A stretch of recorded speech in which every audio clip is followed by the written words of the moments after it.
And yeah, we're going to be doing so. We did the $1,000 bonuses for every police officer, fire, EMT in the state of Florida, 2021.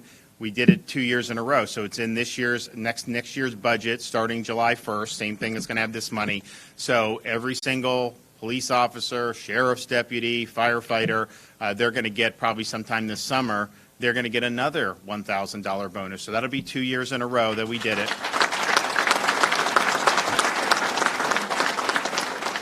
And we're excited about that. You know, we're also excited. Dane mentioned some of the economic news.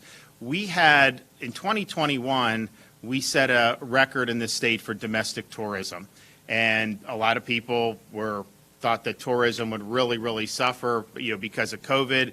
And I think that 2020, obviously there was a disruption, but we ended up getting our feet together, and we ended up doing well in the fall and in the winter. But then the 2021, we actually had the highest market share of foreign visitors for our state than compared to the rest of the country.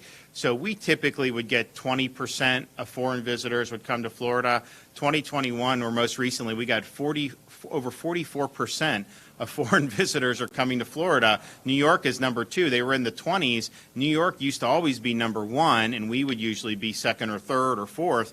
But now we're number 1 with a bullet. And I think the reason is because if you go someplace, you want to spend money to go someplace only to be accosted to produce medical papers at the front door of a restaurant or something? No, people don't want to do that. So they knew Florida was a way to get away from all this other stuff and to be able to be here and do well. And so the hospitality and leisure sector, which was really, I think, the tip of the sphere in terms of what could have happened. And if we had done what a lot of people were saying in these other states, like this thing could have ended up being in like a years-long depression. I mean, they were predicting that our hospitality and leisure would not even return to normal until like 2024. And so not only did we blow that out of the water, we're doing better than we were even in 2019. And some of the industries that are very sensitive to kind of Fauci policies, like restaurants, our restaurants are absolutely booming in Florida. The reservations are up. Everything's up over 2019 and significantly, not just like a percent or two. You talk to some of these folks, some of them are up 40, 50% from where they were even 2019. And so a lot of other places around the country, their industries have not recovered. They're still far below where they were prior to COVID. And so we're doing better. And obviously having things like good policies really makes a difference. And so we're proud of that as well. Now, this Hometown Heroes doesn't necessarily encapsulate those types of workers, but our other programs would be something that they could do. But that's important because people, as good as we're adding jobs, lower unemployment than the nation as a whole, outpacing them, that's great. We still have a lot of unfilled jobs in Florida. And part of it is if you want to recruit people, they got to be able to live and have a good lifestyle. So this is a great thing that we're doing today, and I look forward to continue to work hard implementing this. And then we also have got a lot of other great initiatives coming out of this year's budget. Okay. Anybody questions? Yes, sir.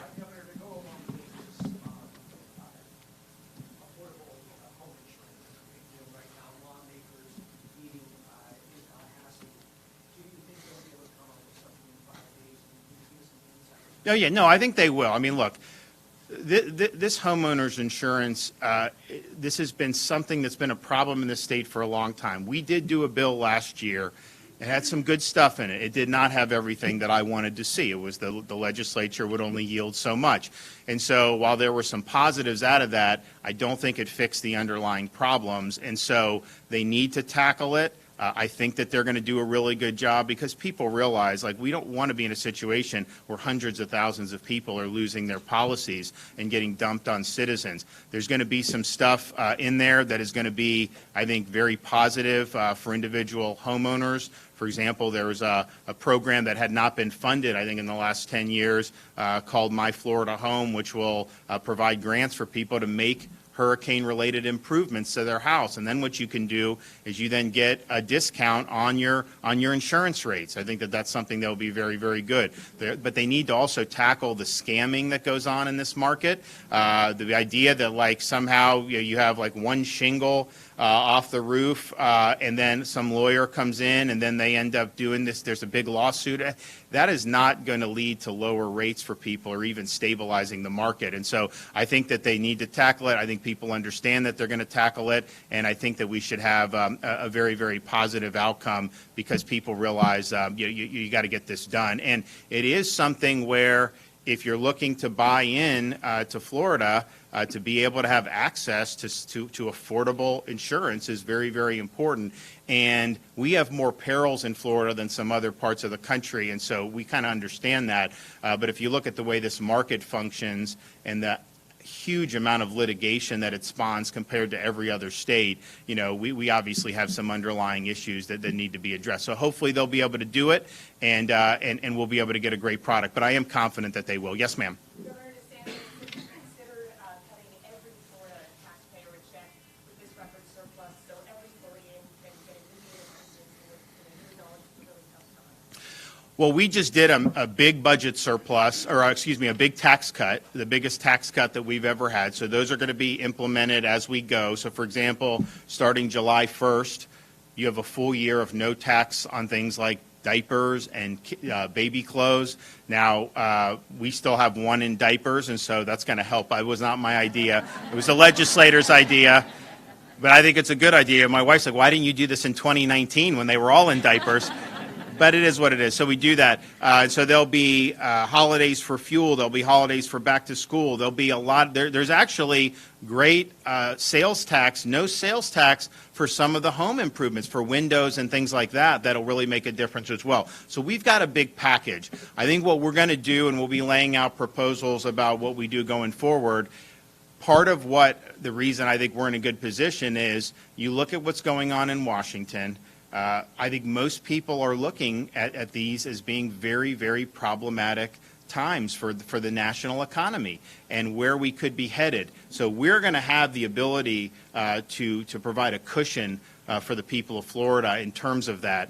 So you're not going to see education get cut, or infrastructure, or our environment, all the great stuff that we've done with our water projects and restoring the Everglades and stopping all the stuff that the Army Corps has done with Lake Okeechobee, discharging water. We want reservoirs to be able to handle that.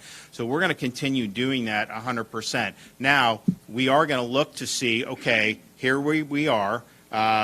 What are we going to be able to do going forward? You got to have some in reserve, and I want to have record reserves, but what can we do to make meaningful differences for taxpayers? And so we were going to be looking at different taxes that we're going to be able to provide relief from. Now, we don't have an income tax, which is great, but that's the easiest thing would be to just cut a rate like that. We'll be looking at things perhaps for homeowners, perhaps some other stuff. So there's going to be a more robust tax package that we're going to be working on.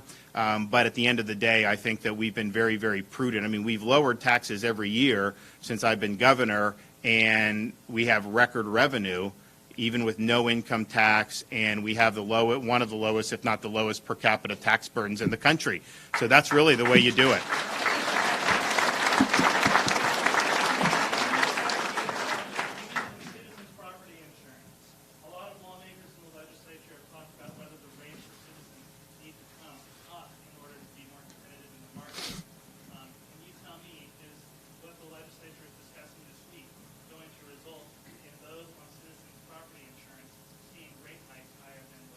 I don't think that's what they're going to do. I mean, I think Citizens, obviously, if you have a private insurer that cancels your policy, you could get dumped into Citizens.